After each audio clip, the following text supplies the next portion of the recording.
So I think in somebody's opening or intro that I sent to them, I accidentally left the name of your handler in it. So somebody might know the name of the handler. So we'll It's just me, I know assume it. that it was mentioned to you that he had mentioned his Okay. name.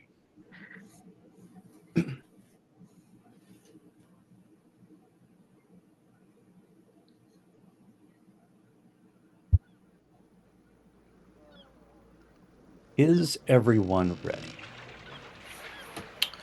Yes. Okay. Let it begin. Okay. The sun hangs low in the sky, casting an amber glow over the docks of Neverwinter, as the salty breeze dances through the air, mingling with the sounds of creaking ships and the distant calls of gulls. Amidst the bustle, the Gilded Grog, a lesser tavern nestled between warehouses, stands as a refuge for sailors and wanderers alike. Its flickering lanterns illuminate the weathered wooden facade, while the scent of fresh fish and spilled ale waft through the open door. Inside, the atmosphere is lively, but tinged with an undercurrent of secrecy. The room is dimly lit, with patrons sharing hushed conversations in shadowed corridors. And of our adventurers, Omi is the first to arrive, nimbly making his way into the tavern, barely noticed, his ears twitching as he scans the room. He is motioned to sit at a long table that sits in the back. As he twirls a dagger of glowing psychic energy between his fingers, his gaze flickers from the door to each patron, then back to the door again. Moments later, Noflog the Brave enters, his imposing figure drawing a few glances. The one-eyed orc is a sight to behold, with his scarred face and the blood-stained mace strapped to his side. He makes his way to the bar, ordering a tankard of ale, his presence both intimidating and commanding. He mutters a few words of Grumsh, raising his drink in a salute to the god who had guided him into danger so many times. Jedrick Tunglefear, please tell me I'm pronouncing that correct. Tungle Fear sounds whatever. Okay. Steps in next, looking slightly out of place amidst the rough and tumble crowd. Adorned with the finer clothes of a merchant, albeit worn and faded from the rigors of travel. The air around him crackles with an intangible energy, a manifestation of his reluctant bond with his dark patron. As he scans the room, his heart races with the weight of his recent nightmares, and he silently hopes for clarity in the meeting ahead. Finally, Plu's Six Deep enters, his hooded cloak attempting to conceal his appearance, yet his sea elf grace apparent in the way he moves. With his keen gaze, he quickly assesses the room, feeling the subtle currents of psychic energy that ripple through the air. He carries the weight of his past with him, but a spark of hope flickers in his heart, a chance to unravel the conspiracy that had cost him so much. As each character entered, they were greeted by the barkeep, a woman with sharp eyes and a knowing smile, who gestured for them to take a seat at a secluded table in the back. The flickering candlelight cast dancing shadows, lending to an air of secrecy to their gathering. Each of them felt a mix of nerves and excitement as they settled in, their gazes wandering over the tavern's diverse clientele and at one another. But everybody's more or less keeping themselves in the corners of this large tavern room. Um, as there's no music, there's no band. All you hear is these whispered tones, the crackling of the fire, and then the clinking of plates and glasses. Are people eating and drinking and setting them down? And as you look amongst you at the table, you see some familiar faces. And if you would like So, to interact i- with each other at this moment, you can. yeah. So are basically like everybody's kind of keeping to their own like group or whatever Yeah, in the so tavern? picture a large common area. I'm thinking something of the neighborhood of like almost like like if you go to like a like you had your wedding at like the Oh, community yeah, hall or yeah. whatever, something that large where there's several Okay. tables set up, so you're not really like right next to another table. There's enough Gotcha. room for Okay. people to feel comfortable talking amongst themselves, almost like the tavern was designed that way, Okay. or that was a purpose. And none of you, even though if some of you have been to Neverwinter, you've never been to this tavern before. In fact, none of you have ever heard of this tavern before, Hmm. and this is your first time here. But our handler asked us to be here, right? Is that Correct. okay? Correct. Yeah. So So we're in your expecting a each of job. your yeah, it was kind of left out of your intro, but that your intro is essentially how you were approached by the group. And at some point later in that conversation with your handler, he had told you to come to the Gilded Grog. And you noticed, Nothlog, as you got your ale at the bar, that there's actually flecks of what appear to be gold in your ale, but you, having seen gold so many times, obviously maybe with some blood on it, but you've seen a lot of gold. Um, it doesn't, although it looks sort of like gold, it's not gold. And with your kind of like poking at it with like your fingers and looking at it, it looks more like organic, almost like a fungus or something like that that's been added to the beer, and it gives this gold fleck of color. And do you take a drink of it, by the way? Lick it off my finger and Okay. It down gives the you cup. like a really big kick. Like even with your own tolerance to ale, this is a fantastic kick that it gives you. You can only assume it's whatever is added to this. So I'm gonna throw my empty glass down and order another. It's delicious. I'll have some more. And then do we notice everybody else around? Oh yeah, you're sitting at Yeah. the table, so everybody else is around as they come in. So you see like at least one familiar face here. So I kind of give a shifty look with shifty one-eyed look to the rabbit over there. Yeah, you've been on my tail. Sometimes that's prosperity Blue comes raises in the- your wake. Blue raises a cup and says, Jedrick, I hope the family business is profitable. And, oh, look who's here. It's Punchy McSmash-a-lot. Wasn't sure if you'd be working again so soon. I I did haven't not seen know. you before, long ears. My name's Omi. What's yours? Well, my name is a series of dolphin screeches and whale songs. It's unpronounceable to most surface dwellers, but you can call me by the first syllable, which is Plue. I call him sniveling coward. Thinks a lot. Well, man, that's just like your opinion. It's the dude. Knowing you'd be here, I'd have brought my dagger with me. I still have an eye to take from you. Oh, I need that eye. At that I have moment, a feeling there's going to be other stuff for you to stab. there is a one of the tavern wenches kind of comes over and places the beer, and she just carefully places the cup down in front of you, Nothlog, and she knows enough like not to look you in the eye when she's doing this, almost as if she's done it 1,000 times over to 1,000 different guests, and she makes her way back behind the bar. Is it just the four of us at the table? Just the or- four of you at the table. And you seem to be in I don't want to say it's like the table, like a position of, it's like when you walk into a restaurant, it's like, hey, I want the corner table, and Yeah. it's like that special table with like the pictures on the wall Right. kind of thing. You get the sense that that's the table that you're at.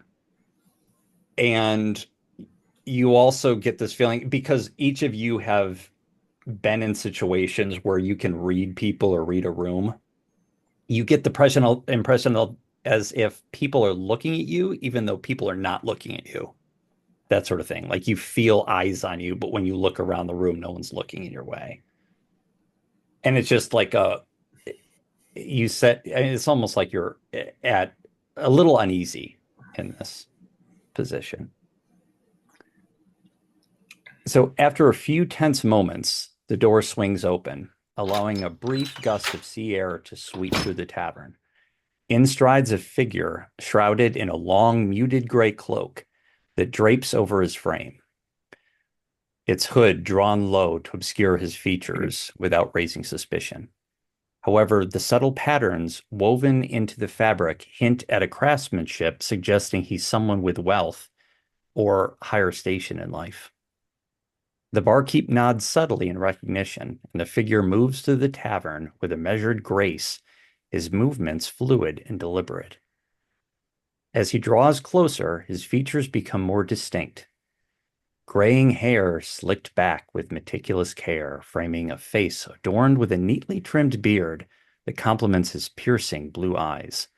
Those eyes scan the room with keen observation, quickly locking onto the group. When he reaches your table, Omi feels a sense of familiarity wash over him, recalling their brief encounter at the festival. Jedrick, too, remembers the shrewd negotiator he had met in the Blue Lantern Inn, whose composed demeanor had concealed a more profound purpose. Nothlog recognized the man as the mysterious stranger, the one who had tempted him with promises of danger and glory. Plu also recalled the cloaked figure who had approached him on the mist-shrouded shore, speaking of hidden threats and ancient secrets. Good to see you all. The man's voice is smooth like the finest wine. I trust you've all been keeping yourselves out of trouble. The flickering candlelight catches the gleam of intricate sigils etched into his robes, which whisper of a deep connection to forces beyond the mundane. With a mix of anticipation and apprehension, the group settles in, ready to hear the details of their first mission. In the shadows of the gilded grog, destinies would entwine, and the first steps towards confronting the darkness now begin. And that, I will show you what he finally looks like. Blue speaks up. Strange one, you have the tongue of a sensuous eel, and I think I love it. And what I'm going for to this voice is sort of like Sean Connery. So just keep that in mind. Since I met you, have the strangest, even stranger than a devil. You have the strangest things I've ever heard. So when Plu says he has the tongue of a sensuous eel, Omi's ears like point at him. He gets like quizzical, and then when Jedrick makes the devil comment, they point over at him. I have to say that it's not the first time that I've heard that before. But I thank you just the same. I suppose we should get down to business then.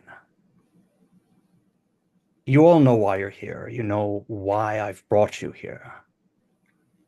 And for your own reasons, nonetheless, which you need not share with any one of you. You can keep your reasons to yourself, or you can share them. It doesn't matter to me, as long as you keep the identities of myself and the other members of this group private.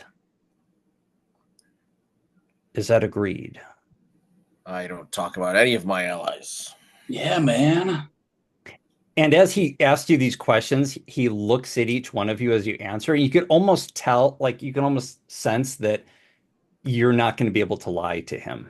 Like there's something about his gaze, and ever since he sat down, it's not quite supernatural, but it's more than mundane. There's something about him that you can't quite put your finger on, but it's not normal. Would we not want to mess with him? It's not the Brett Bisco You don't want to mess with this guy.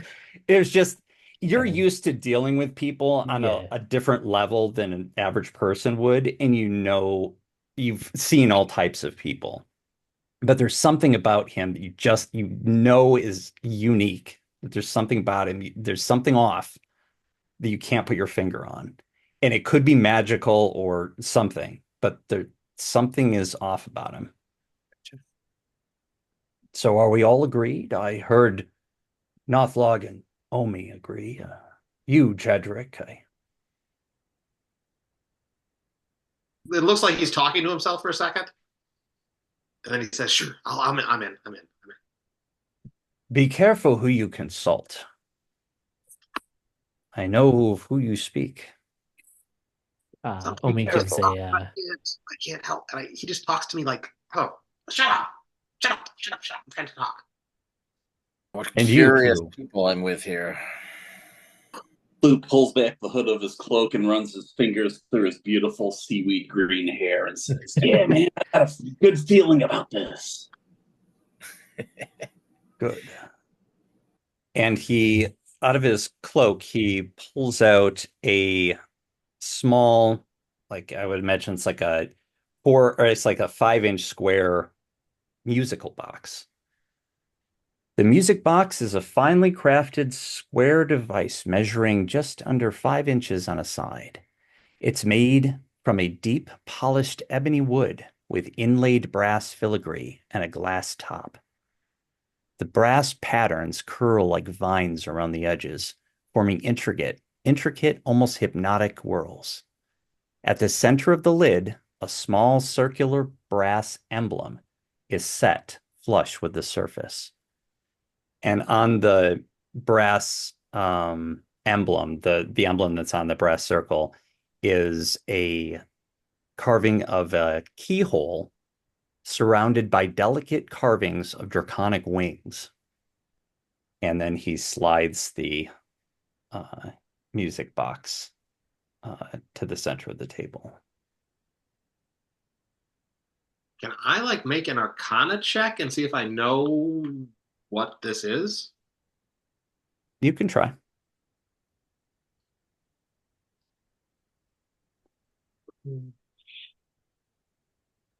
19. Okay. So how do you examine? Are you basically picking it up and opening it, and like if you could explain Yeah, what I'm you're trying to do with it? like poking it with my finger and like turning the sides and like looking for symbols on it that I might recognize or Zolorel might recognize. And Yeah, so when you open the box, I'll just describe some of the mundane stuff, and I'll also explain some of the other stuff that you wouldn't necessarily, a normal person wouldn't necessarily have noticed. So the interior of the lid is lined with dark purple velvet and has a subtle shimmer when it catches the light in the tavern. The inner workings of the music box feature a gleaming brass cylinder etched with mysterious runes. And you don't recognize the runes as magical. So with your check, you can tell definitively that those runes are not magic runes. They're written in a language which you do not know. And I should ask, what languages does everyone know? Because somebody might know the language. I'm, let's see here. Where is the Common and Sylvan. I've got And Elvish Thieves' North. Cant. Where are the languages on this Bottom left. Yeah. bottom left? Oh, common. Common, Elvish, and Fish. I don't have anything overly weird. They're written in fish. Other than fish. Common, Elvish, and Halfling. And then Nothlog knows probably like what, 15 languages? Common, Elvish, and Orc. Okay. So yeah, none of you recognize the language. It's It wouldn't let me take Infernal, which I wanted to take. And as you're picking up and you're examining it as well, instead of a traditional winding mechanism, there's a small keyhole on the front edge of the box. When you're kind of fiddling with it and trying to figure out the mechanism, Silas is watching you the whole time, and he's just kind of got this smile on his face, like seeing what you're going to figure out, almost like he's anxious to see what you can learn of this device, what you're able to learn from it. Um, so when you're kind of fiddling around with it, you suddenly hear like this like a defensive hum from in it, like almost like a vibration, and then it just goes silent. Do we all hear that, or just? Yeah, it's audible.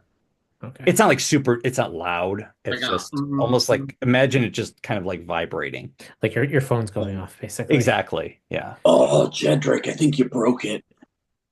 Omi kind of hops up on his chair, just gets his feet underneath him, like he's ready to spring away.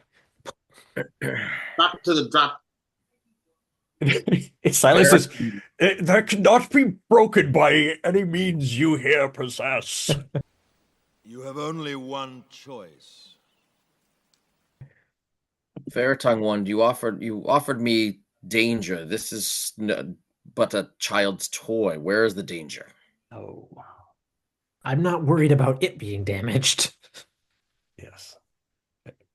You'll find that we are very safe here. It is the danger that will come with each mission that we send you on that you will have to worry about. Although I'm sure that not like you will not worry about any danger that you face. And that is why we've hired you. The better to honor Grumsh. Things in here don't react well with bullets. Brian, some things in here don't react well to bullets. With each assignment that the Golden Vault will present to you, you will be gifted a magical key. With that key, you will activate this music box. And once activated, the box will present you with the information that you need to complete your mission. After such time, the key will disappear and the music box will deactivate, not to be played again. So you must pay attention when the message is played. And I ask that you please do not take any notes, write down any information that could compromise this mission and find its way into another's hands. And that also means that this music box must be kept safe. I can do that. Not sure I trust you, long-eared one. You tend to be a thief from what I've seen of you. Who better to protect it from a thief than a thief? Silas Excuse me. throws the box to Omi. And you notice it's almost like, even though, I mean, it's only, like I said, 5 inches square, it feels even lighter than it is. Or than it should be, rather. Okay. And it appears to be like some sort of metallic, you said, right? So it feels... It's made of ebony wood. Okay. Oh, okay. Or at least it appears to be, with a glass top. Okay. And it just has the one keyhole on the front, or Correct. with the wings around. Okay. Yeah, so the keyhole is on the front, and the one on the top is just an emblem. Oh, okay. That was going to be my next question. Okay. Yep. So, Omi, when you touch that music box, I think your aura changed color. Just say it. can I make a sleight of hands check to like try to surreptitiously hide it and be like, "What music box?" as a joke? Yes. Please do.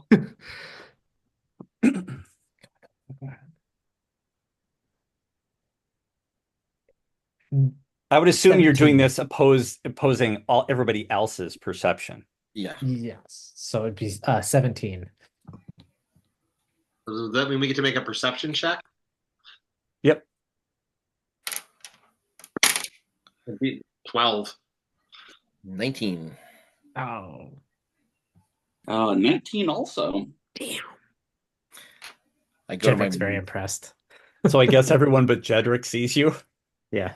Wait, let me make one for Silas. Oh yeah. But figured I Blue would- plays along. He says, "Whoa." What? Where'd it go? I don't. I take the hand on my mace. I bang it on the table. I say, "Long-eared one, this is no time for games. You're interfering with my chance at danger."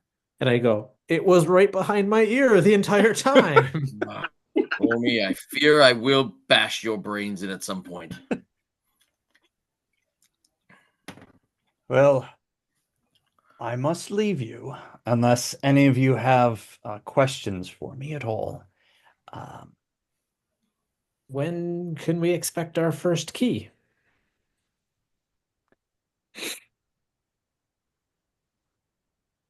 he smiles as he uh, basically reaches in his pocket once more and pulls out a key and hands it to you for your bit of curiosity. Me? Yes. Okay. So the key is slender and delicate, just under 3 inches long, forged from a silvery blue metal that catches the light with a faint iridescent sheen. It is unusually lightweight, yet it feels cool to the touch as if perpetually chilled by some unseen magic. The shaft of the key is adorned with intricate swirling patterns reminiscent of the brass filigree on the music box, with the designs curling and looping along its length like a serpent in motion.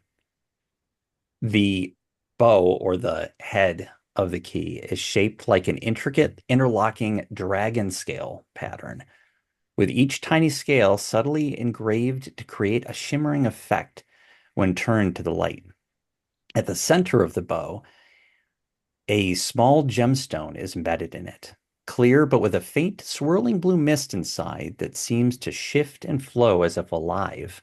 The gem pulses softly when the key is held, almost like a heartbeat, hinting at the magic bound within.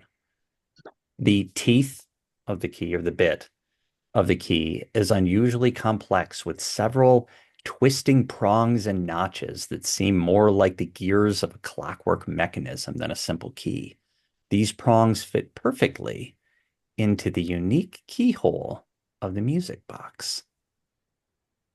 Blue is completely enwrapped by the key glittering in the candlelight and says, "Guys, I think maybe the real treasure is the key and the friendships we made along the way." Jedrick, when the swirl in the gem looks like it's alive, Jedrick backs away a little bit, not wanting to be near the gem. I gotta ask Omi and Plu, is there anything about like your character's class features that I actually don't have any class features, or don't have any subclass features yet. okay, that's right. Okay. Yeah. Um I'll just say that the key has a faint ethereal glow around it. I have Arcana proficiency. Is that what you're angling for? Yeah, and I would imagine Jedrick does too, since you've tried making an Arcana check before. I don't have. Yeah, I do have Arcana proficiency in Arcana. Yes, I do. Okay. So that glow is just barely visible in the dim light. So the key is actually apparently giving off a glow of its own. And when Omi holds it in his hand, you can hear actually a soft hum, almost like a distant melody that echoes. So it's just kind of exuding from the very key itself. Hmm. And I would say that both Plu and Jedrick seem to notice as Omi's kind of like holding the key and kind of like moving it around, that hum gets just faintly louder the closer it gets to the music box. And then as he kind of moves it away, it gets a little bit quieter. There might be a demon in that gem. Another fiend. You are free to use the key, or you can wait until I've left. I won't be offended at all. Should we Is this, and I kind of like expansively gesture to the tavern, a little mixed company for this business, or You'll see the magic of the key once it is placed within the music box. Clue stands up and grabs the edge of a curtain that no one else noticed separates our table from the rest of the bar. You see Plu stand up and grab an imaginary curtain or something and kind of does this pantomime of moving a curtain around the table and then sits back down. That's enough privacy for me. Let's do it. I cross my arms smugly. No, it's like WKRP in Cincinnati with the one character's like fake office where he just puts the lines down on the Oh floor. my god. Forgot about that. I was thinking about, get smart with a cone of silence. Yep. That's exactly what's going to happen, Kit. so all right. He does a Yeah, little Silas, like you're pretty chill, but I feel like this is like our thing now. Okay. You can see why I wanted to take his eye. He's insufferable. I'll wait outside until this is done. And then he gets up and walks towards the door and basically stands at the doorway outside, and he pulls out a rolled cigarette and puts it on his lips. And then he rolls for his cancer check and then fails it, and then immediately gets cancer and dies and falls to a heap outside. No. He lights the cigarette. That's the one and thing that gets to sucks about living under the ocean. No smoking. Unless you have a magical cigarette that you can operate underwater. That's right. Okay, so I would assume you put the key in. Is that the motion? Me. Okay, so I should see if I wrote down any details. So when the key is inserted and turned, the runes on the cylinder that was inside the music box spin faster and faster and faster, and a hauntingly beautiful melody begins to play. The melody is soothing yet eerie, like the memory of an ancient lullaby that none of you recognize. As the music plays, a faint blue light projects from the inside of the box, creating an illusory image above it, a spectral figure delivering the mission details in a calm, steady voice. The image appears ghostly and translucent, sometimes shifting and flickering as is seen through a veil. And you can't even make out even the gender or species of this figure, only that it's roughly humanoid in shape. You can't make out any details whatsoever. And as this blue aura kind of emanates from the box to create this image, you also notice around you that there's this shimmering aura around you, but no one in the tavern seems to notice it. And not only that, but the light that it exudes shines inward, not out. Guys, am I seeing this or am I seeing something? Are you guys seeing this or am I just seeing this? Your eyes do not deceive you. It is. I see it. So this voice speaks in a vaguely androgynous tone, almost like when you see those like the shows where they're disguising someone's voice, but in a less creepy Deal or way. no deal. Yeah, but like in a less creepy way, so it's not like all like weird and muffled. But so it says, "Greetings, operatives.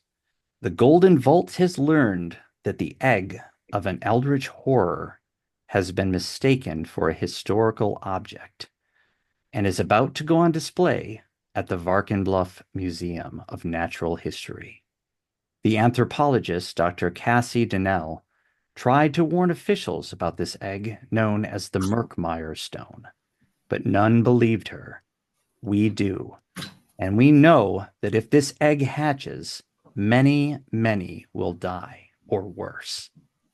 This quest, should you choose to undertake it, requires you to infiltrate the museum, steal the egg, and return it to Dr. Dennell, who will neutralize it. There's no time to waste. The egg could hatch at any moment. Start by meeting with Dr. Dennell. Good luck, operatives. And with that, the image kind of dissipates and the music box slowly stops. The spectral image fades and the key dissolves into a wisp of blue smoke that is quickly absorbed back into the box. The music slowly winds down and the brass cylinder stops spinning, the light within the box dimming to darkness, and that aura around you dissipates completely. What was the name of the museum, Mike? No, I'm sorry. You just had one chance to figure it out, Adam. I wrote infiltrate blank museum. Wrote down, by the I way, wrote down Dr. Dennell. We're good. I got Me Dr. too. Donnell, sneak into museum, get egg. And by the way, the last note I took before that said disadvantage to attack a lane tree. So we Oh, nice. I just wanted to prove like none of us could be spies because whenever I'm Yeah. watching those movies and they listen to a recording and the person's like, yes. And like after they remember everything, I'd be like, wait, what did he say? Go back. Wait, our characters remember everything. What was that guy's We name as again? world humans have to write it down. Yes. So it's the Varkenbluff Museum of Natural History. And the stone is called the Murkmire stone. I also had that. Vark and what? Vark. Bluff. Varkenbluff. So it's Varken and then Bluff. Bluff. And Dr. Cassie Dennell, if you wanted to write her name, is Cassee. And then her last name Dennell is Dannell. Oh, so Cassie and Dr. Dennell are the same person. Yes, Dr. Cassie Dennell. Gotcha. So she tried to warn them that there was, an ancient horror in the stone, and they were like, whatever, crazy lady. You We're never bringing a lot of beautiful stone. visitors. We've already made the T-shirts for the gift shop. The archaeologist said, this belongs in a museum. You can never trust those anthropologists. Ugh. And at that moment, Silas comes in. And yes, Silas's last name is Alaric, by the way. Oh, what a coinky I name. don't know that. I just wanted to tell you that. That's something that Jay and Adam would recognize. But yeah, so Silas sits back down at the table and says, you listened to the message, I assume? We did. And this is Adam asking, have we heard, or has Omi heard of the Varkenbluff Museum? Yes. So the Varkenbluff Museum of Natural History is a natural history museum in Waterdeep. Oh, okay. Or not Waterdeep, in Neverwinter. Neverwinter. Okay. Where you are. And it's well known. Okay. In fact, if any of you have been to Waterdeep before and are interested in natural history, you might have actually been to the museum before. So you can tell me if that's in your backstory. It's I not went blog, there once trying to natural learn history the book. local lore, but everyone was like, look at all this stuff that happened on dry land. Look at all this cool stuff that's not in the ocean. And I'm like, whatever. Yeah, there is very few water exhibits there. Boring. Yeah, fortunately. He asked if we had any questions. Mm-hmm. Okay. Is there any questions that you might have for me before I leave? How will you know the mission is completed? We will know. Very mysterious. We know who provided us the details of the mission. And we know when the mission parameters will have been met. Do you know where we can meet Dr. Donnell? Ah, Dr. Janelle, yes. I believe you will find her at the Sage's Quill.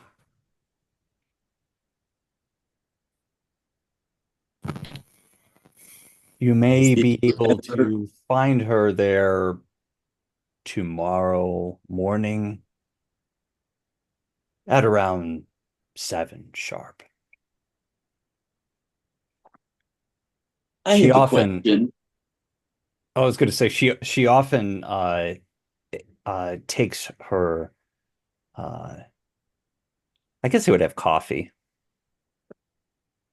She often drinks her morning coffee there before her work starts. And is that like an inn or something that we would know? Or Yeah, the Sage's Quill is like a almost like a Starbucks in oh, this okay. universe. So it's like a pretentious little coffee shop that has like books that you can either purchase or they'll have books there that you can read on premises. So it's almost kind of like a cross between like Barnes and Noble and Starbucks. It's the And Barnes and it's Noble of Hartford that has a Starbucks. yes, Exactly. and if have any, I should ask at this point before I start divulging too much information, have you guys guess? But has anyone been to Neverwinter before? Any of your characters, have you imagined any of your characters have been here? I would say no. Probably not. I mean, not in any way that would make him super familiar with the city. No. I mean, my character's probably heard of it, but it's not gonna be. Okay, so we'll assume that no one's been here, so then he will divulge where it is. So Okay. the Sage's Quill is a bookstore, a coffee shop, if you will, that's sits right next to the Natural History Museum. Huh. It's a Blue spot. gets a far off gaze and says, "Oh, I love coffee. It's like licking a mildly hallucinogenic coral." Just as Plu says that,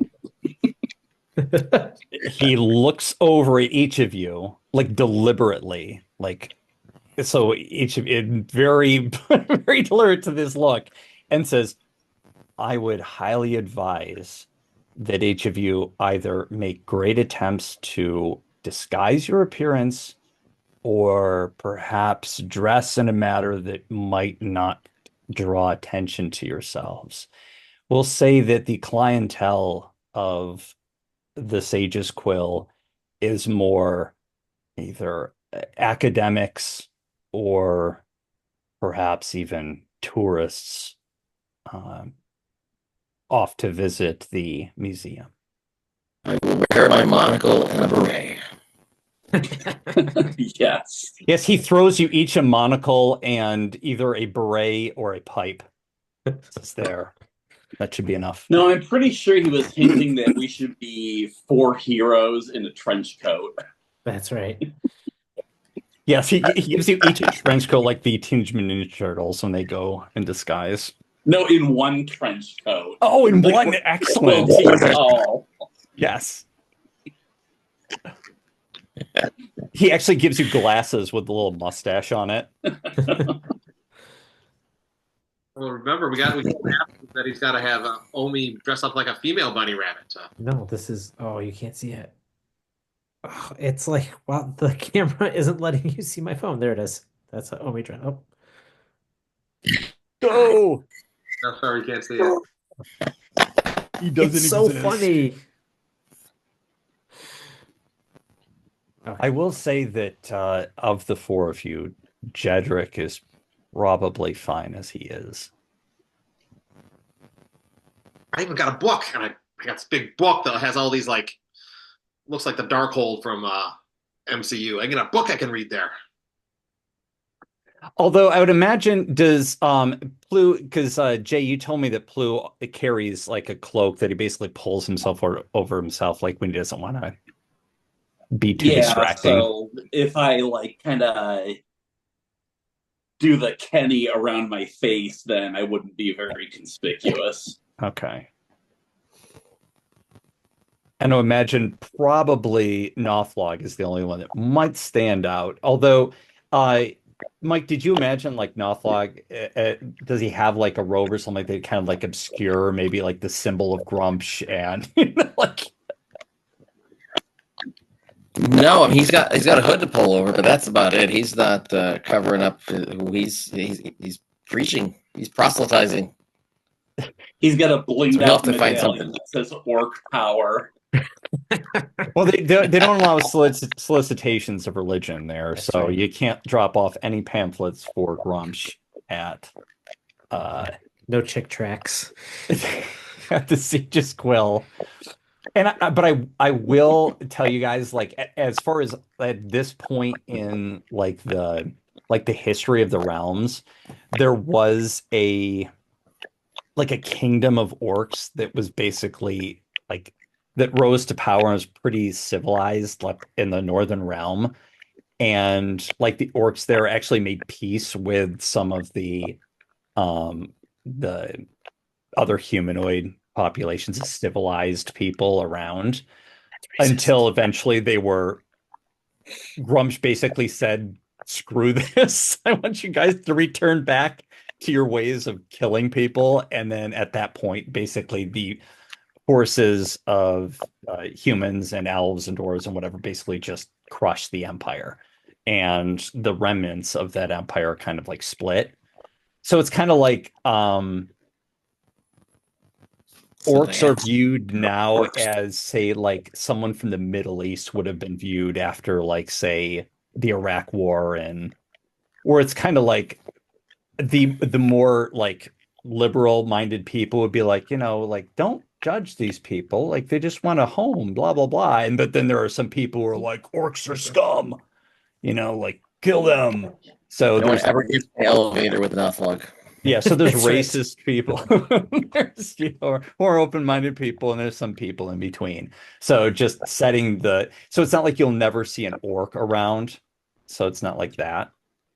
But you won't see many orcs, especially in major cities and things like that. Maybe in like the very largest cities like Neverwinter and Baldur's Gate, you'll see more, but like in a smaller city, you won't necessarily a lot more. So it's like that middle ground where in like the less civilized areas, you see a lot more. In the larger cities, you'll see fair amount of orcs wandering around, but still getting. Like people are used to a medium number of orcish suicide bombers. Yeah, so as long as you're not going around smashing and thinking that, like causing people to think that you're like an orc raider, they won't call the authorities on you, that sort of thing. But you'll get like a side eye from some people. We're gonna get stopped by the flaming fist and be like, I would imagine Nothlog's skin's pretty thick, and he's probably used to people giving the evil eye. I don't think that would bother Nothlog. Just give the evil. And I think we're okay because despite our differences, I know that Nothlog has a curious and complicated soul that I think is really going to appeal to these academic nerds. As you see Nothlog's mace, which is basically coated in like probably like a century of just blood and gore that's kind of just stained It's it. literally dripping with Professor Brains. I was wondering what that smell of rot was. Just judging based like the conversations that I've had with Mike through text and like making the icon for his character, I just kind of like envisioned like what Nothlog's like life is, and basically there's like blood all over his shield, blood in the mace, and it basically just kind of like flicks it off like this. Rubs it in the ground.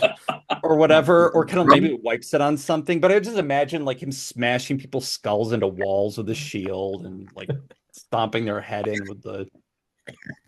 his cup is a Yeti cup, but it's actually a Yeti's skull that he drinks out of. That's right. Yeah, and then like the brain matter, the gray matter is basically like throwing off the balance of the mace, so he kind of flicks it off to get the balance back, and then just puts it back in his belt. Yummy. That kind of thing. Am I getting that right? That sounds about right. You don't have time to clean when you're trying to honor Grumsh. Yeah. So Omi looks down at his like travel-stained, dusty, worn leather armor, whip and short sword and threadbare pants, and is like, "What?"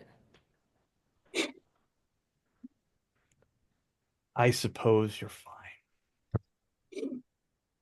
I have no doubt that the four of you will be able to talk your way out of any situation and get yourselves in and out of danger, as well as our next team of operatives.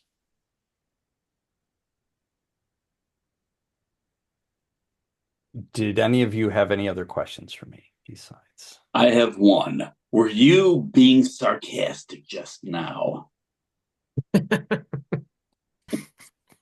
I have faith in this group, I will say. Right on, man. And you are a true rogues gallery, I will say. And I will also say that I personally chose each of you. And if I did not think that each of you were not capable of handling what was ahead, I would not have approached you. And we'll leave it at that. Sarcasm aside. Insight check. So with that, if there's no other questions, I will be on my way. And there is... No, Oh, go ahead. Mike. No, go ahead. It wasn't a question for him. I was going to say there will be no way of reaching me or finding me until I want to be found. And at that point, it will most likely be for your next mission. I wish you all the best of luck. May Timora be with you. And Grumpsh. Luck and And with that, he gets up and he leaves the tavern. Oh, he's not going to wish us luck from Jedric's patron. Uh-huh. As he gets up, he goes around the table and kisses Jedric on the cheek. And then Ooh.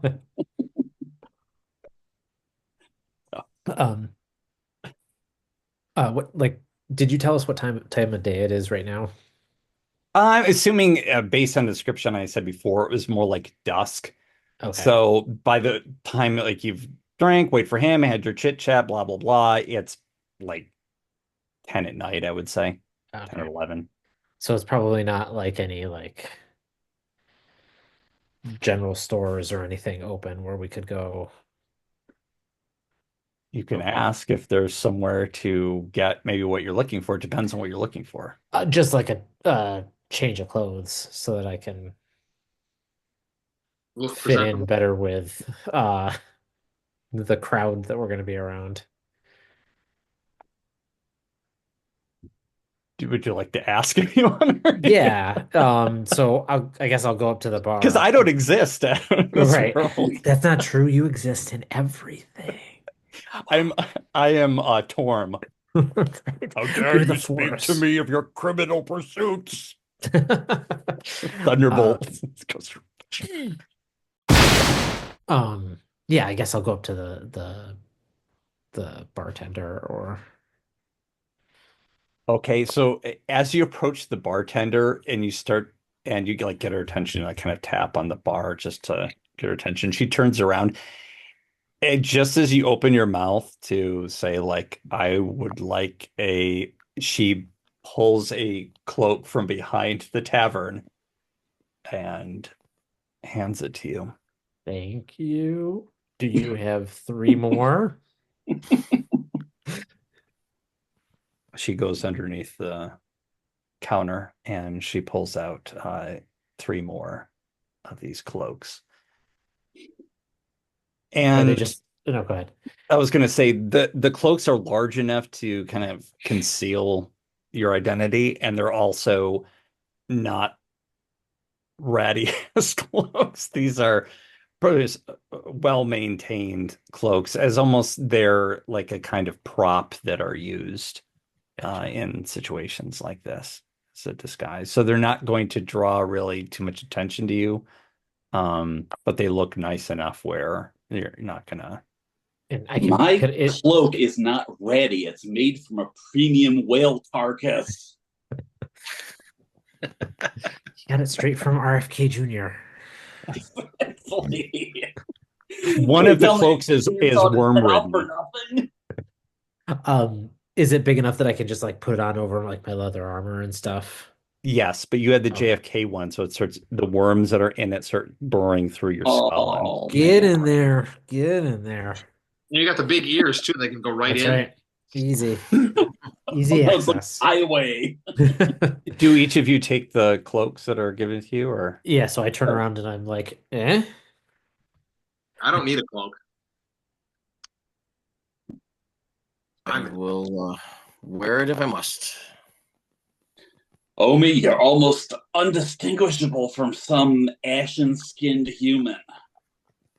and you have actually seen herringons here in the city.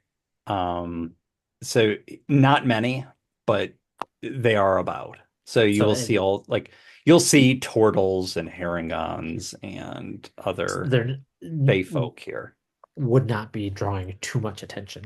No, I mean it is rare. I mean it's kind of Right. it is strange sight to see, but you've seen them. So it's definitely not of a population where you would consider it like a minority. It'd even be less than that.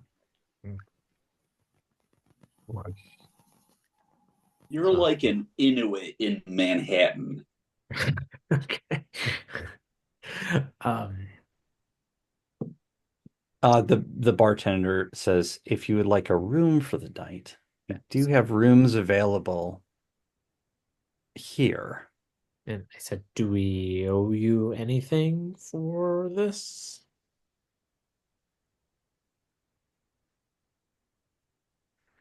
Only that which you're willing to pay. And she kind of like motions out her hand like this for almost as if she's expecting some sort of gratuity or I enthusiastically hand her one electrum piece. No, that's And garbage I money. wink. although Electrum is pretty good. I used to think it was For half garbage a gold until I piece, looked up what man. Electrum were. Basically, isn't a gold piece is basically $1. Yeah, electrum's a $50. Yeah, I was Yeah. gonna say Electrum is like just underneath gold. And actually gold is we always think that gold is like also $1, but gold is much more than $1 Yeah. still. So like the dollar is probably more like a silver, really. Yeah, and electrum's like a 22% tip. Nice. Thank you. And she shows you up to the second level of this tavern, and the rooms are serviceable, by no means posh or anything to write home about, but they're serviceable. So there's no leaks or anything like that, and the sheets are clean, and you're able to make yourself comfortable for the night. And the night does go uneventfully, and you are awakened by the sounds of the sea water as it crashes against the shore and the sounds of ships as they come in to the docks. And you start to hear the clamor of, dock workers and sailors as they work about do their business on the dockside, hauling in wares and shouting orders to each other. So Plug, you Clue never presses his ear and hands against the wall and says, "The sea calls me back, but I have business with these dry landers." So Plu, I got a question for you. You never told me, when you're under the water, can you like hear the ships going above?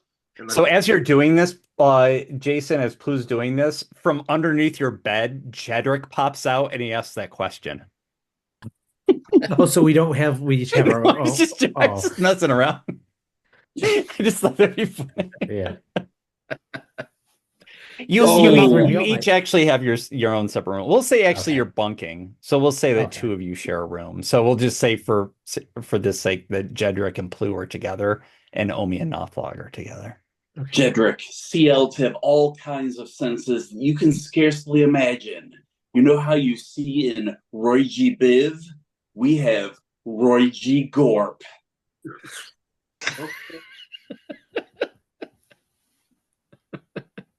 Now, my dad, when he was an adventurer, he told me about when the cavern crawlers went on the ocean. They went, what is this place called? The Isle of Dread? I've never heard of such a place, but the name, oh, freaking me out, man. And there's this one guy who could turn sticks to snakes or something weird like that. Yes.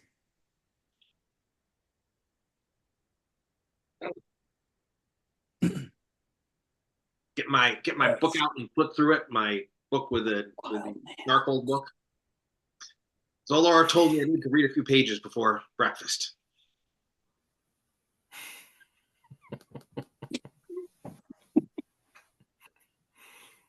So, Nothlog, send any souls to Grumsh lately? It's been too long, at least a day and a half. Oof. You know what I picture? Nothlog just basically when he gets in the room, it's just basically just stripping down completely naked and just laying in the bed. Like completely doesn't care about like anything or like the fact that Omi's there and just basically just is like Now is the time for rest. And then when he gets up, just kind of puts all the clothes back on with all the gore and No everything. showering, no washing. Nope. Yeah. I'm ready to go. No cleaning.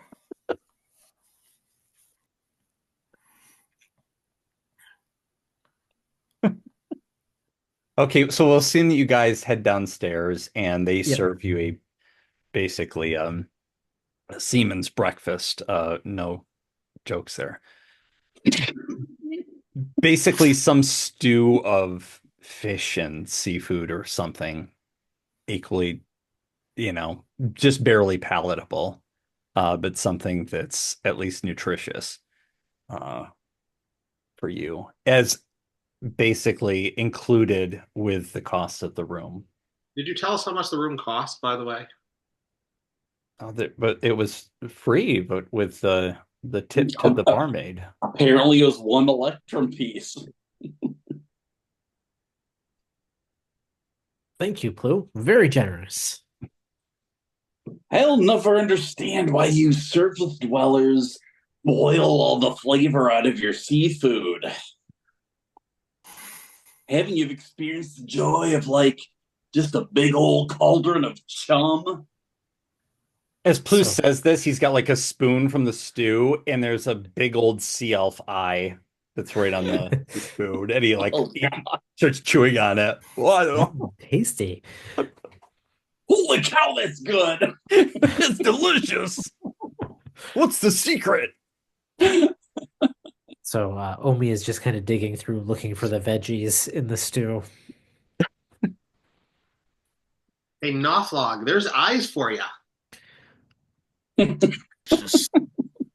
at this point, it's you can actually make your way down to the Sage's Quill in time to meet Cassie by 7. Who gets up this early in the morning? Jeez. Do you guys want to do anything first, or are you headed right there? I think Omi would probably want to head right there.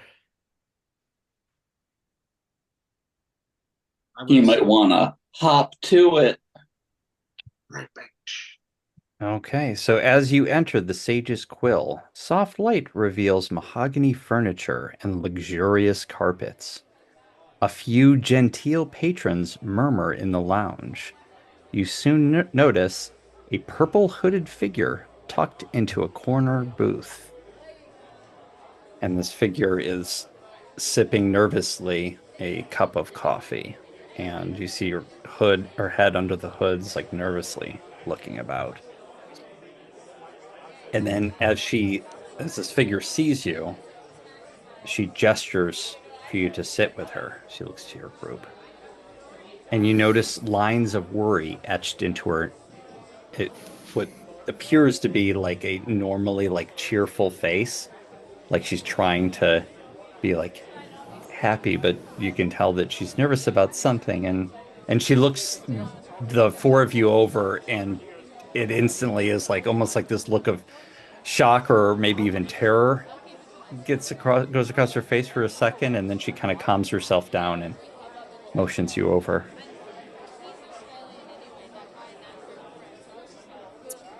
Be inconspicuous. Let's not all move over there like a herd of deer.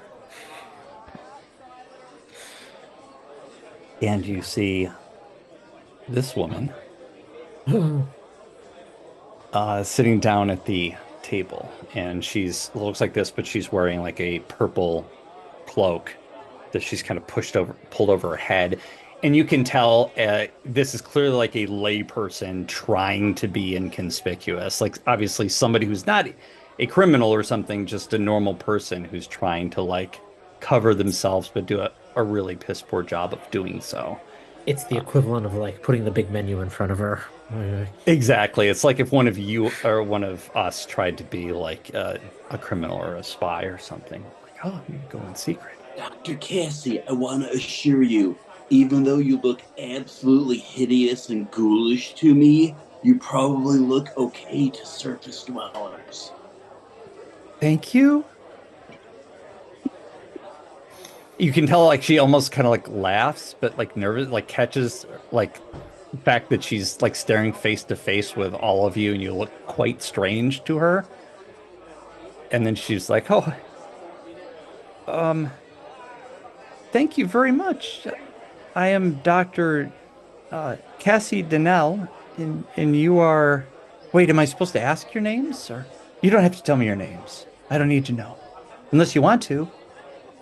Oh, I totally want to. I'm Blue. Oh, Blue. Okay. No one else? That's fine. I'm Jedrick Dungleflor. Okay. She, like, you gingerly, like, shakes your hand. You need not know my name, just know the name of Grumsh. Whatever we do in honor of Grumsh for you. I'm very familiar with Grumsh. And then she goes on to, like, recite some, like, obscure quote of that only, like, maybe even, like, the high priest of Grumsh would know. And she goes to say it in Orc, almost, like, fluently. And then she starts, like, spilling all this detail about like the deeds of Grumsh and like all the deeds done. Like she just starts spilling all this information out. Like the encyclopedia entry for Grumsh. Yes. Yeah, basically like encyclopedic knowledge of Grumsh. And to you, it's but in such detail that it's almost impressive to someone even in the culture. I give her a hug. Oh, it is rare to find one as good as well versed as you. She almost like almost throws up too because she smells a little bit of like the human flesh and other things that are like on you. Like, thank you. Okay. That's quite an honor. Forget how frail you humans are. Yes, we're very frail. So Cassie, are you like a medical doctor, or do you just go to some community college and get a degree in feminist glaciology just so people would have to call you doctor? No, I'm what you might call an academic. So That's so beautiful, man. I study mostly ancient civilizations and especially the occult. Ooh. Okay. Nice. I've been traveling all around Faerun, mostly along the Sword Coast, but I found some very interesting things. And that's sort of what brings, I guess, you all here. Cassie. You seem nervous. I brought a canteen full of Deep Dragon ale back from the Gilded Grog. You want to have a sip just to, like, chill you out? No, that's okay. I'll just stick to my coffee. All right. Don't mind. Can I have coffee? Sure. And she motions over to one of the baristas or whatever, and it's like... And then you see this, like, really, like, civilly dressed person come over, this really young, preppy individual. It's like, yes, can I? And she like looks at like the lot of you and is like, oh, yes. So Omi gives it a What big would you like? gives a big smile. 4 coffees, please. 4 coffees. Got it. Just I think you need coffee. 3 coffees and then 1 venti americano, exactly 102 degrees, with a quarter squirt of cream. Okay. She seems a little bit more at ease, this barista, as she turns around and then Zolorel walks tells me away. mine has to be like black. Black coffee. For you, she points at Nothlog and then Omi. Black Oh, coffee? Zolar would like one too. Zolorel. Okay, so 4 black coffees and 1 Americano at 102 degrees. With cream? No. No cream. Okay. Okay. And she quickly like turns around and makes her way back. Okay, that was totally normal. Yeah, Cassie says. She says, I'd like to thank you for coming. A few weeks ago, I'd like to tell you I attended a dig in the Murkmire. And you understand like the Murkmire is an area to the south in Faerun that unearthed a furrowed light green stone. I'll give you all the details, but the bottom line is that it isn't a stone at all. It's the egg of an eldritch horror. Moreover, my research indicates it'll hatch at midnight tonight. Trouble is, no one will listen to me. The university ignored me, and I was caught trying to steal the egg from the museum so I could contain it. Now I've been fired. The Murkmire Stone display at the museum opens tomorrow, and the egg is about to hatch. You've got to steal the Murkmire Stone and bring it back here so we can save the city. First question. All right. Yes. What is an eldritch horror? I can't even explain it. And she like looks through like her like all of her books that she's kind of like that she has in her possession, and see if I can get a description of this. You're like, let's wait till the morning to figure it out.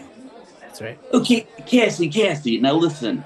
I get it that the adult eldritch horror is a mind-shattering monstrosity, but have you considered the possibility when the egg hatches and the larva comes out that it might be this beautiful, doe-eyed cutie pie that makes everyone who gazes upon it feel a sensation of goodwill to all mankind?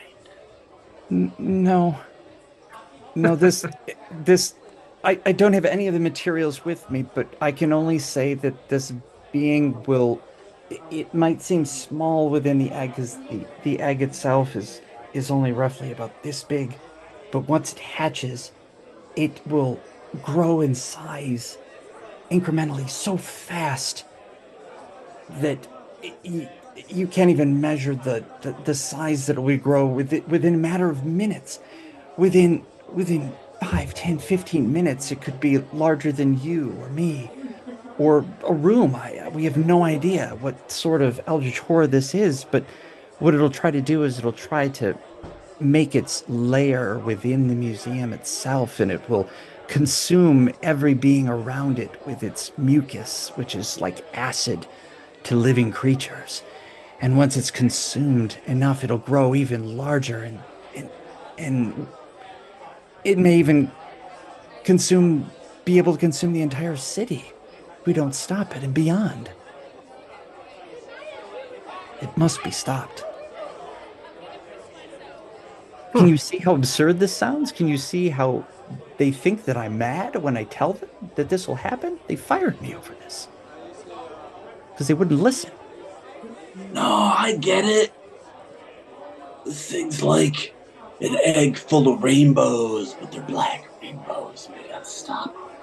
No, if the rainbows were just black and hideous and shot acid in your face and melted it off, then yes. Exactly. I've had some dreams about stuff like that.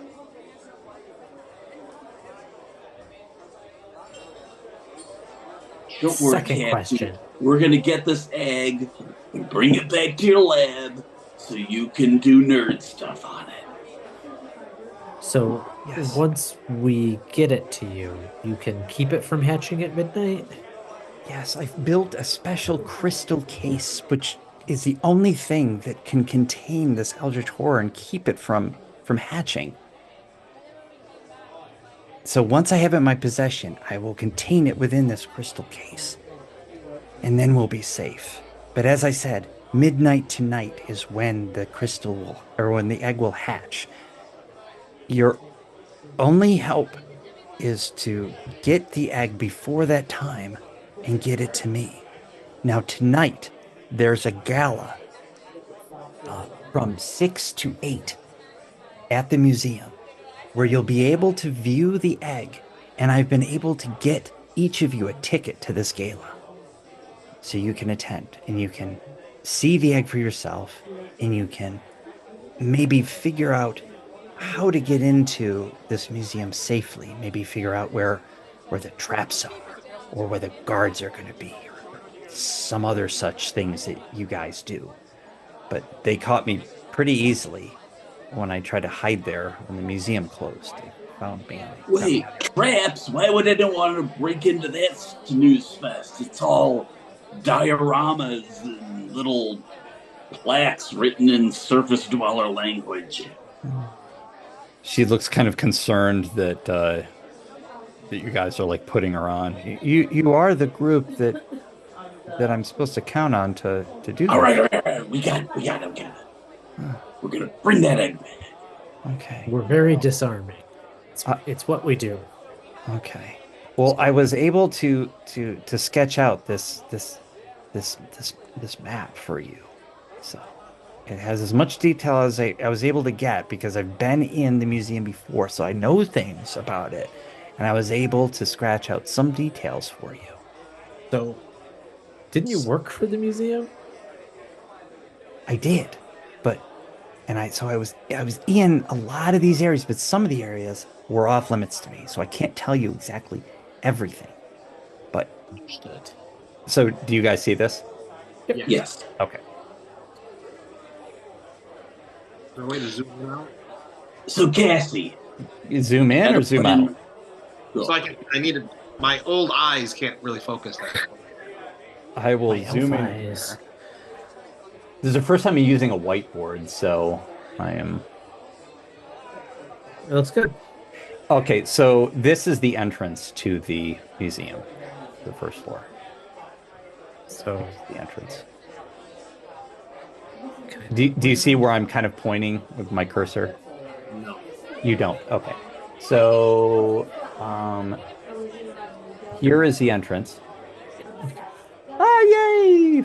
Somebody I else was said- going to draw on it too. Thank you. Yes, that is the entrance. Yeah, so you guys all should be able to draw on this.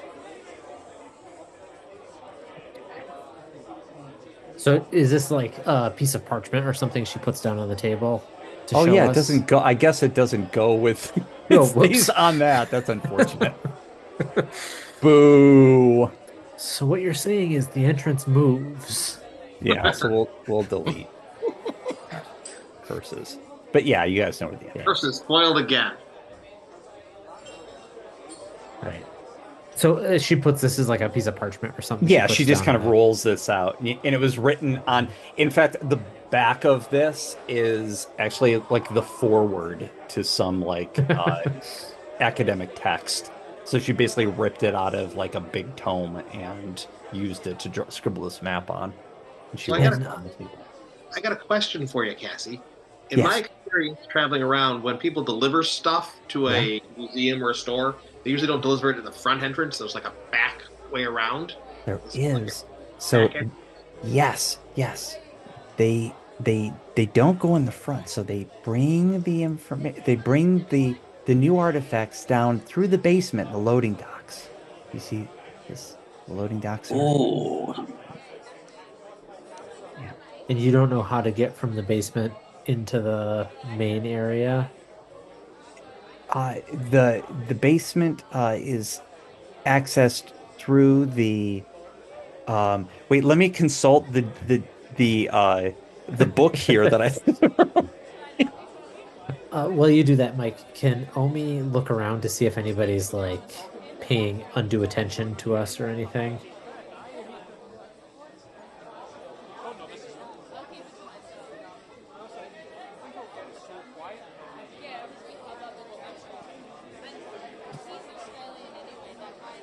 so you said Omi is what?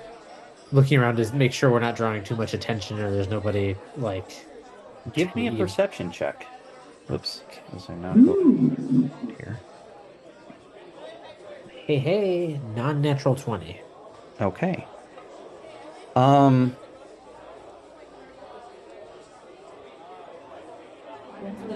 Okay. So you notice at one of the tables that's across the room, um, there's someone who is dressed almost like so inconspicuously as if to you it seems conspicuous, and you've noticed her glance at your table several times.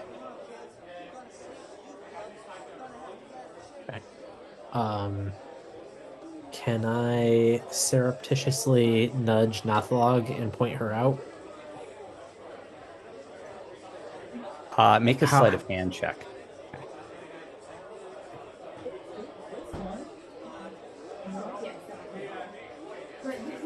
That would be a natural 20 this time. Okay. So you nudge. You're wasting all of your 20s. So you nudge Nothlog and you kind of motion in a, yeah, almost like how like thieves' cant would work, almost That's right. showing him like the direction just by doing simple things like this that somebody might think is you rubbing your face, whatever, telling him exact location of where this person is. What does she look like?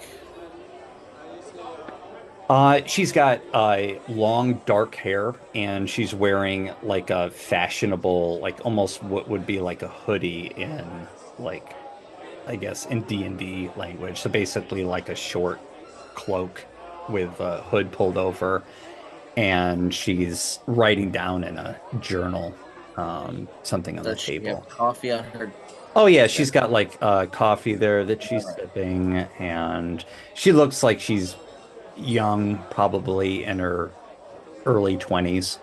Is her table somewhere in the direction of the bathroom or the exit? Or It is right by the exit. Okay, so I'm gonna walk out as if I'm gonna excuse myself from the table, start heading out as if I'm heading out, and Which way do you walk? towards the exit. Towards her direction? Yes. Okay, so as soon as you get up and you even make a motion that way, she kind of gets up almost like in a natural way, like somebody was maybe even late for something would get up. So she just kind of drinks her coffee really quick and puts her notes together, and she turns to exit. They just roll. Okay, there goes that plan. So I noticed this as well because Oh yeah, you were already aware of it, so I Yeah. would imagine you would have been kind of keeping a tab on that. So she gets out the exit before I get to the Oh exit. yeah. Okay, so I'm gonna surreptitiously follow her. Okay. So you exit the door. Can you make a perception check? Ooh, that was a bad roll. 10. Okay. So by the time you reach the door and kind of look around the direction she was at, you do not see her. Nuts. By the way, I'll let you know I'm not fudging any rolls or anything like that. I was totally prepared to have you like apprehend her. You do not see her. And you like at this point, it's very clear what's going on to you. You've seen this many times before, and this is a professional. This isn't somebody pretending. This is just somebody in the know. That was not a coincidence. Yeah. And you But said this I mean, it was done in such a way that no one else. In fact, Cassie's completely confused as to what's going on. Like she's like, "Why are you getting up already? Like, where did he go? What's happening?" You said this is next to the museum? Yeah, it's right next to the museum. Okay, so while they're still there meeting with Cassie, I'm going to walk towards the museum just to see if I come across her. Okay, so you walk kind of like around the perimeter of the museum. Yeah. You do not see her. So, don't worry, Doctor. My associate is just, he gets antsy. He, Okay. yeah, he's got I think he saw a fellow priest of Grumsh out there, and he's been involved in deep theological conversations. As long as nothing's wrong, it's okay. No, nothing to worry your academic little head over. Okay. We'll say the loading dock because it doesn't specify. Actually, I think just the way this is laid out, it's not very keen. So I'm just going to. I make just it- assumed she wasn't, because I think in one of them it says something like basement stairs. Oh, stairs to basement where? So I just assumed she didn't know how to get down there. Yeah. So the basement stairs, we'll say, are in the back area where the privies are. Do you see the privies lined up? Yep. So we'll say it's there. And I actually have it on the map, but we'll say it's there for now. But there is an entrance. Oh, I see it, yeah. Where the loading docks are. Okay. Privies. Window, attic, window, loading dock. So when I move it around, does it move around for you guys too? I Like, think so. Like I can stop moving it around. You can move it around if you want. Yeah, no, I'm moving it around right now. Oh, okay. Then it doesn't Okay. move around for everybody. Are you moving it around? I'm just I just zoomed into it, and I'm moving it around. So Yeah, if I I just- move it around, can you guys see it? Like if I move around, like wee, do you guys see it? Nope. because it tells me like following. I see it when Paul. Mike does it. Yeah. Okay. Because it says like right now it's following you, and then I Okay. can tell it to stop. Yep. And move it around on my own. Yeah. So you guys can move it around, and if you have any questions, she'll answer what she can. Okay. So do you know, like when I used to travel as a merchant, I had my sister with me, who was the the muscle. Do you know how many guards and stuff they have in this place? I there's quite a few. I would say probably maybe I don't know, 8 to 12. Maybe 10 to 12. I don't know. More than 8. More than 8. Less than 100. Probably 10. Sorry. I didn't actually get to the second floor. I just know what's on the second floor because I've been there before. But when they caught me on the first floor. I was hiding behind one of the bookshelves in the shop, and she motions to the shop that's on the left of the stairs on the first floor. And she was saying, I didn't think they'd go back there. I mean, it's just the books are awful. They just they're so generic. Pedestrian. They don't give pedestrian. Thank you. They're so pedestrian. I don't know why anyone would buy them. And the other shop sells such cheap merchandise, like fake copies of things, and like the fossils that they sell aren't really fossils.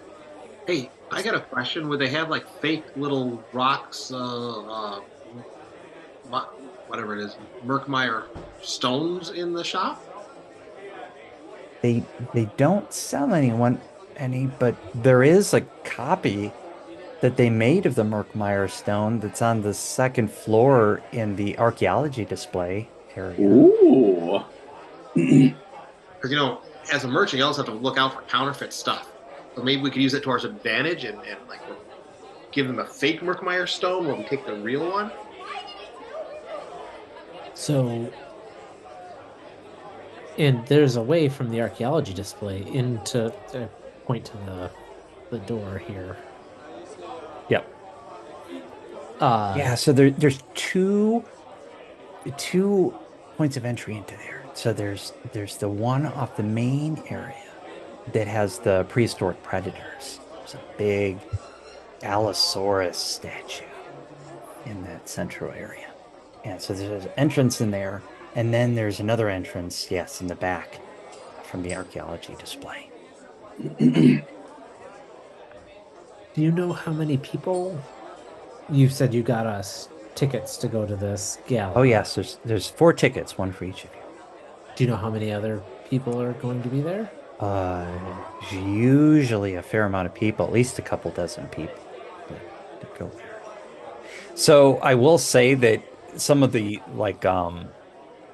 the information they give in here is just kind of absurd as far as like how they explain where the Murkmire stone is and like how it's laid out. Like the area is much larger than they actually show. Because they show like basically they say it's like a banquet hall. So there's like a table set up for dining, like they actually serve food there. And there's no way in hell that they would have like an exhibit plus all these things to serve that many people. So the way I'm imagining it is there's like a like the second story kind of juts out further to the east there, out off of that room, like where you see where it says gemstone wing.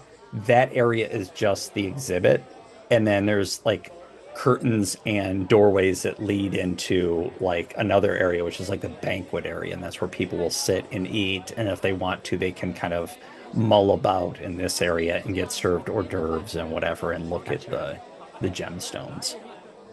So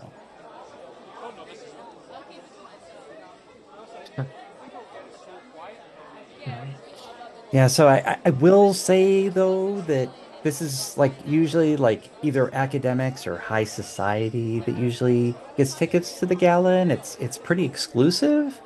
So I guess maybe like the 3 of you might have no problem kind of passing, but and she eyes Knopflog up and down is like it might be a stretch for someone per se, someone of your I look background.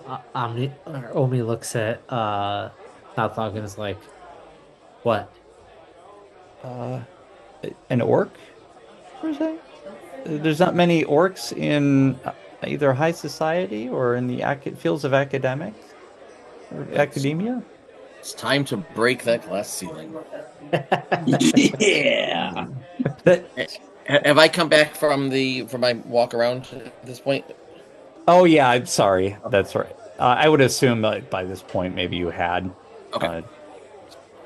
And she makes it clear. I mean, if you were able to, I don't know what your backgrounds are. I'm sure, obviously, if you were assigned to this, that you're very capable. I'm just laying all the facts out there so you have everything laid out for you. To sneak him in, he could be like our bodyguard. I have served as bodyguard before. That might be a plausible background. I'd like to say that I have no predisposed feelings about orcs or You have lots of orc friends, is what I'm hearing. I do not have any. I do not have any orc friends, but I do admire a lot of the orc culture. She seems like to you like she's not like easily offended or say racist, but she's like one of these academics is like, I know everything about this, so therefore I'm one of the good ones. You can count me as a good one. I don't I'm an judge. ally. Like there's no maliciousness behind Right, it. Like yeah, it no, might freak her yeah. out. Like she's not really easily like she doesn't really she means well. She's down with the struggle. She is. Like she might even date an orc because she really wants to show how like okay with it she is.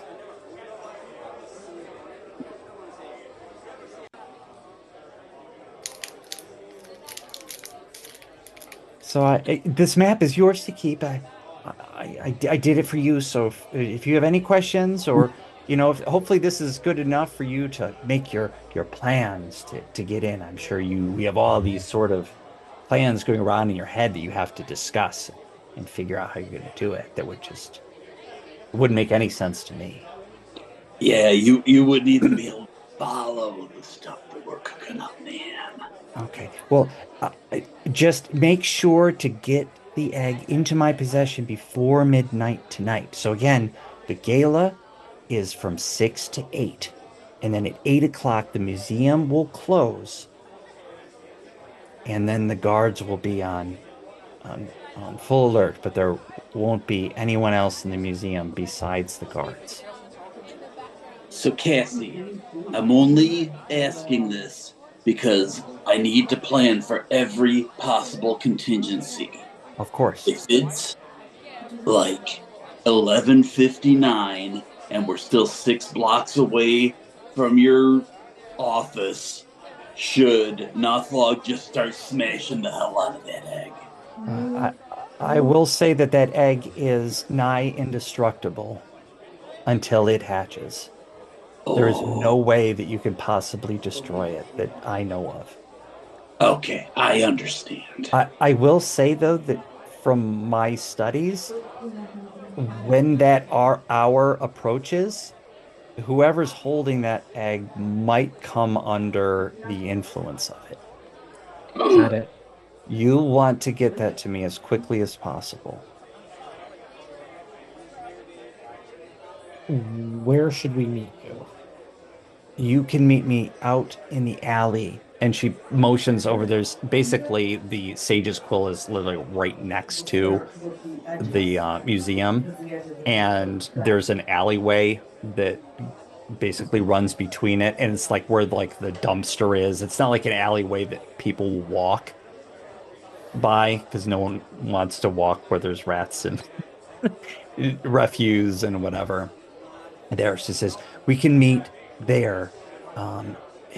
I will be there at from 10 o'clock on.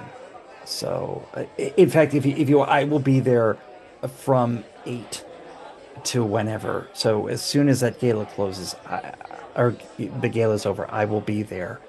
I don't know how long it will take you to do this, since I have no idea how you do the things you do. But I will be there, ready to secure the egg with the device that I've made. One more question. Yes. Was there anyone that you really had really upset, or might have something out for you? Adam, did you read this mission? Well, there was somebody spying on her, so. Oh.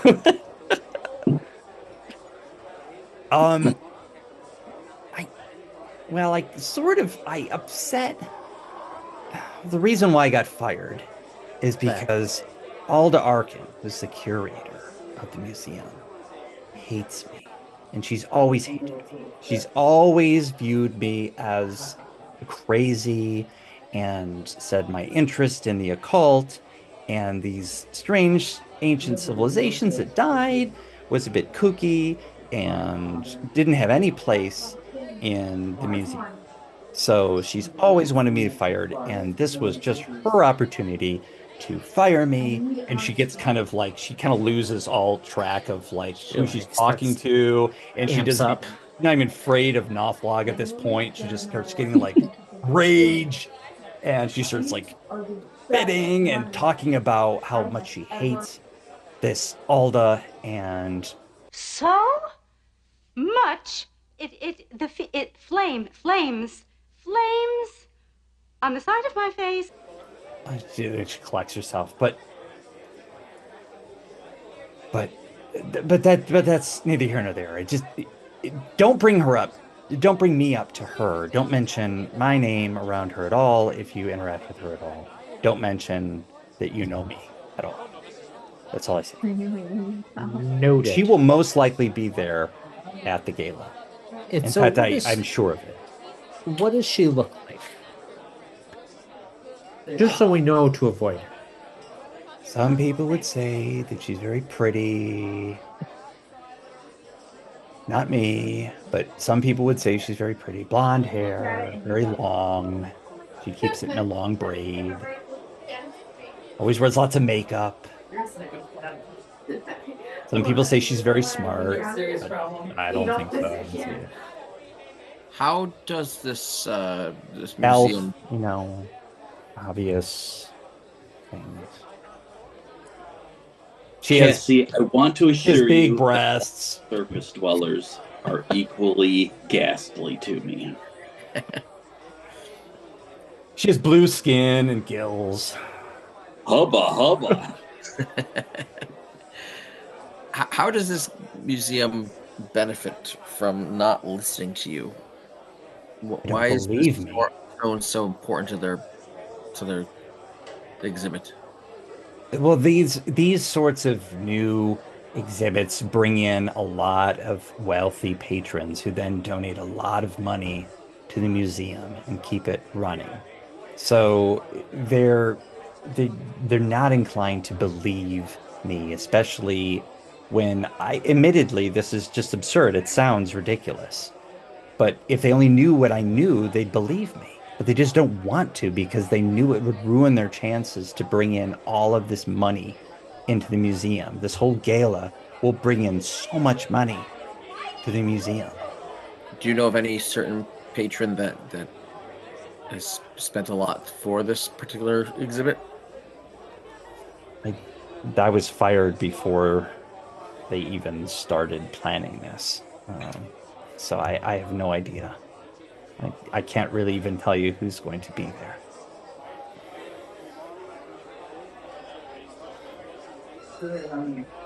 If I can't break it, I guess we'll have to bring it back to you. Please be careful and understand that this gem is this. Shouldn't call it a gem. This egg is very dangerous. And has she? I mean, it's obviously going to be like the center of attention. But has she described what the egg looks like to us? Yes. It's green, right? Is what she said. Yes. So I couldn't find like a green gem in my Tailspire, so it's actually white in the images that pretend it's green. You're the mind, man. Right. But let's see if I can give an actual description of it.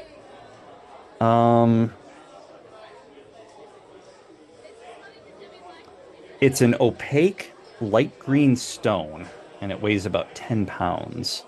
And it has abstract furrows on its surface, which almost give the appearance that it was carved, but it's not in really any shape that you can recognize or even describe as like being like a rune. So it's almost like maybe it was like excavated out of something, or the stone itself was carved before the thing was in it, but you can't tell. And it's roughly the size of, I envisioned it like, I think, a little bit smaller than a dorm room refrigerator. Oh, okay. Like a basketball. Like think of like a dorm fridge, which is like I don't know, like 2.5 feet tall, maybe. Okay. Because I was picturing like football sized, so it's No, like actually much. 2.5 feet tall by maybe like 1.5 feet around, almost like an egg. All right, so the baby eldritch horror is a little bigger than we Yeah, thought. in fact, I'll show you the image of it if I can. Oh wait, it's green, so you can't see it. Son of a gun. Damn you, screen. There's got to be a picture. Did she know how heavy it is? She can tell you it's about 10 pounds. Okay. Oh, wow.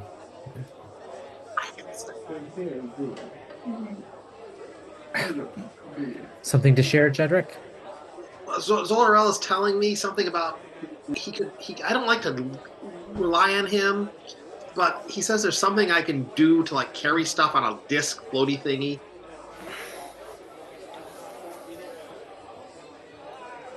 That sounds totally crazy, and I love it.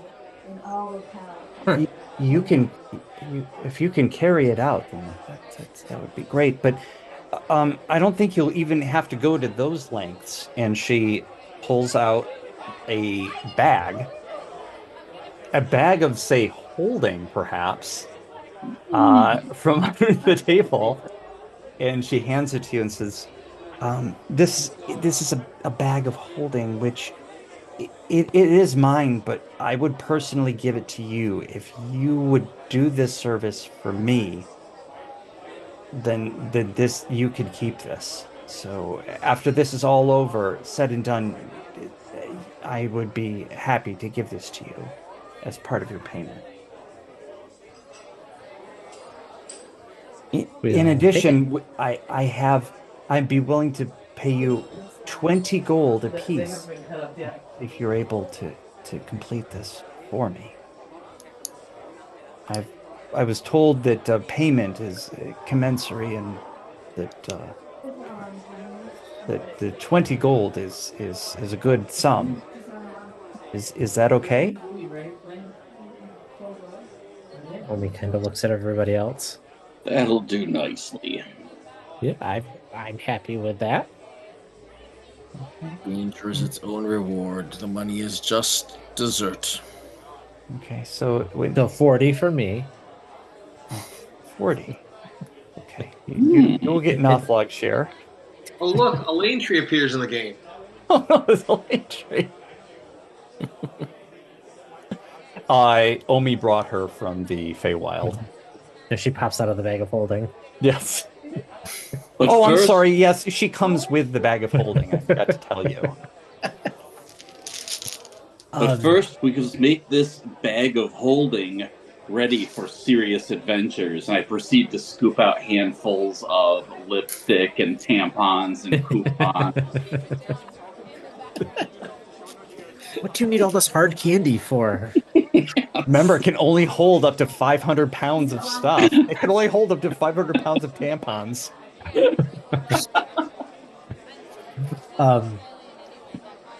So that's either 5,000 tampons or one used tampon. Oh God, Cassie, you should be a doctor about this.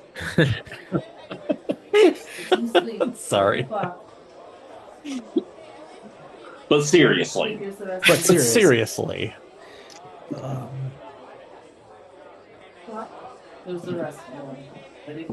So, I don't think there's anything else. Yeah, that's what Is this just So- 2 stories? The museum is not. Yeah, that's Plus the attic. What was that, Kit? It's just 2 stories plus the attic, so it's 3 stories. Yeah, so it's in the basement. So there's the two main stories, then there's the third story. And she tells you that third story does have, like it says, attic window, access to roof. So I think that there's a skylight on there. I've never been above the museum, and I can't honestly say I've been to the attic, but I know that people have told me that they can see the stars through the skylight. So there's no skylight on the second floor, so it's gotta be in the attic. So there's gotta be. Don't I'm not 100% sure, but they've said that they can see the stars through the skylight. So I'm assuming it's in that attic. And And then there's the loading docks in the basement. And the description she had of the curator did not match the person that we saw. No. Okay. Absolutely not. Okay. Um, And it doesn't seem like the curator of a museum. I mean, unless they're hiring like specialized security for this event, would have some sort of professional. right. Yeah, they have enough guards in their employ, just by the nature of them having valuable things in the museum that would be worthy of stealing. They have their own guards there. So,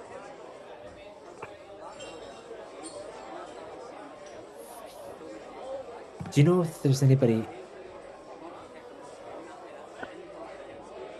So I don't want to like tip her off, but That's why I was trying to ask about like. Yeah. Well, you can tell like me, you know what I'm saying? Like, yeah. Well, I'm and trying to. then I want to say, can I ask her. word it in this way or something? Yeah. I just want to, because Omi's now nervous that there are other people that want this thing because they caught a professional, to use your words, Mm-hmm. kind of snooping on them. Were you going to tell her this, or you No, purposely no, not that's telling not. her this? Yeah, I don't want to like Gotcha. freak her out. But I want to know if there's like if there's any, it's like if there's any cults or any other interests that might like. I see you Not- kind of stumbling through this, and I just rest my hand on your shoulder. Allow me. I want to hit things. Do you think there's any chance of me having people coming after us that I might be able to hit?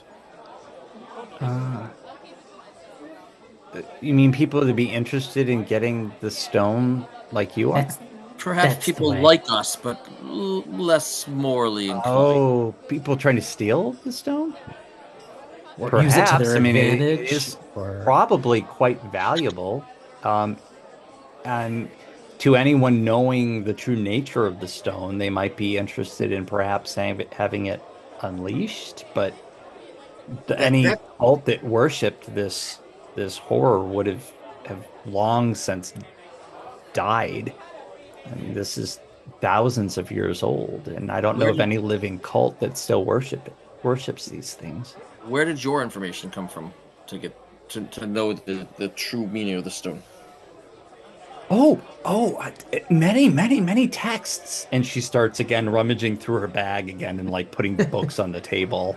And you see like all these book titles of, like Legend of Murkmire and occult rituals of Murkmire and all sorts of things. She's like, from here and look, and then she opens up one of the books and turns to a page where it shows like these like rituals of like cannibalistic sacrifice, and she's like, look here, isn't this interesting? And it shows like this horribly gruesome picture of like somebody holding like a severed leg and like devouring it. She's like, isn't this fascinating? Well, she pulls one of the conspiracy theory boards out of the bag of holding. I do appreciate the violence you are showing me, but are there not others who read like you? There's unfortunately not many that are interested in what I'm interested in. Most people are interested in boring things. You'll see once you get in the museum what most people are interested in. So do you have any books about the soul gem? Soul gem? Yeah. What's soul gem? A gem that can capture like beings and stuff like that? Oh, yes, I've heard many stories of soul gems. I do have some. I don't have any with me. I could bring one for you if you're interested. Yeah, awesome. Yeah, yeah. Oh, Don't tell Zorel about it, okay? He gets jealous. that almost like sort of sounds familiar to her, but maybe not. It's not in her area of study, but maybe like tangentially, like in the Venn diagram of occult and demonology, like sort of she's heard of this, but yeah, I'll see what I can get to you. Maybe I can ask one of my colleagues, maybe who studies more demonology. Maybe He's more of a devil than a demon. I hear there's some type of difference sometimes, and yeah. they call one the other. They like get mad at you. So to refocus, Yeah.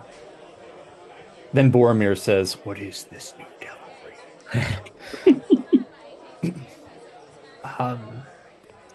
I forgot what I was going to ask. We're gonna refocus. I was. That's as far as This group Omi's has brain- problems with focus. Yes. I see on your map that you write questioningly about alarms. Yes. Any more insight? I know that there's alarms in certain places. I just don't know where they are. So I know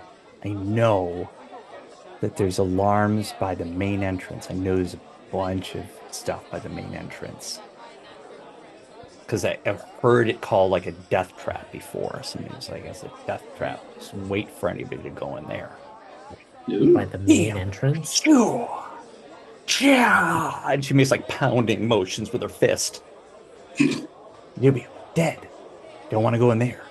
And then there's other places. I know there's alarms by those offices because I know that those offices, I've never been in there. But I've seen Alda go in there many times. So Which one? most of the time she goes in that first office, which is here. Do you see where I just put the thing down? Yep. Okay. She goes, but I've seen her also go in that middle one. A lot And of they're all times. Not as connected. many times as that first one. And they're all connected. Yes. But I have a feeling that the guards go in that last one a lot. So it's got to be like a break room or something, or like their office or something. That's my guess. Is that guards are in that last one, and then her office is one of those other ones, and I don't know what the other one could be. Sometimes guards have like scrying stones, so they can like look at different places in a building. Well, that's just unfair. Well, the guards have got to have some means to avoid any of those traps or alarms. Maybe they just know where they are or something. They're really just good at avoiding them. But the guards got to know something. But I know that the second story, that prehistoric exhibit, it's got to have some alarms in there too. I've seen some suspicious things in there. Okay. And I would imagine if the Murkmire stone is going to be kept in that gemstone wing at night, then that's got to be trapped, or it's got to have alarms, locks, and whatnot. So that's got to be under the highest security, because that would be a huge embarrassment if they get all of this money after the gala because of this stone, and then the stone is stolen. That would be very embarrassing. And then she kind of like her eyes drift off. She's like, and it would ruin Alda, and maybe they'd fire her. That bitch. Two birds, one stone. Oh yeah. Blue makes hard eye contact with Cassie and says, "Cassie, I want to understand where you're coming from, man. Like, when we get this egg and we bring it back to your lab, this apparatus that you prepared for it, is this going to stop the egg from hatching, or is it going to hatch it under controlled circumstances?" No, there's no way that you'd ever want that to hatch. There's no way to control it once it hatches. This will stop it from hatching. All right. I want to make an intuition check to see if she's being honest. Because she seems way too psyched about the occult. Okay. And not in a good way. Right. 17. Okay. So you can tell that as psyched as she is about the occult and as she is terrified of this thing hatching, and she Okay. wants nothing more than to stop it from hatching. Like she is like totally aware more so than anyone else of the dangers of this. Clue's suspicion is quelled. She's just quirky and into weird things and she was super smart, so it kind of like made her get involved in this.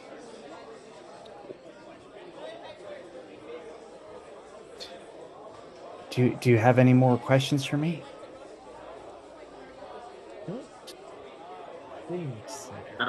We have our tickets. Yeah. Oh, she's already given it to you. That was the first thing. She just gave you each the tickets. And then the only thing you have to go on is obviously the map. The tickets are your entrance, and you will not be admitted entrance without the tickets. And you don't want to draw any suspicion of the guards in this. So whatever cover story you want to have or however you want to dress, you might want to think of these things beforehand so you're not kind of stumbling if you're asked questions. And essentially the gala is your opportunity to do reconnaissance inside the museum without having too many eyes on you. So you kind of want to make it so your eyes are not on you in whatever way that is. And then once that gala is over, you have from 8 to midnight to steal that stone, or else that thing's going to come out. It'd be interesting to see. We could end this campaign real quickly. Yeah. I can tell you, as for first level characters, it will probably be a TPK. So you'll probably be writing the characters for mission 2. So we have until midnight to find Elminster. Yes. You have until midnight to get to level 4 or so, and then defeat this thing. All right. Okay. I don't think I have. Omi doesn't have anything else that he can think of to ask her. Okay. Yeah. So if you guys want to stop it right there, we'll stop the mission. And then so we'll pick it up next time. If you guys want to, in the meantime, think of like amongst yourself what your ideas are on just initially. I mean, they obviously might change after the gala and after you get information, but you might want to also think about kind of like what you're going to look for when you get in there and what questions you're going to ask the people in there and where you're going to go and that sort of thing. Oh, did she tell us other than just like rich people who is there anybody notable or anything that's going to be there that she knows of? She doesn't know like what the guest list would be, but you can expect people who are either in the know as far as in academia, people who might be interested in the stone, observing it, maybe studying it once it's, has a permanent place in the museum, and then just rich people who are, curious and like to have wings named after them, that sort of thing. So they're just going to dump money on it. Right. And you can expect about like 24 people there. Okay. And that's including you. So between 20 and 24 people. Cool. Yeah. Yep. See you guys. All right. See you guys next week. Thank you, Mike. Yep. Bye, guys. Bye. Bye.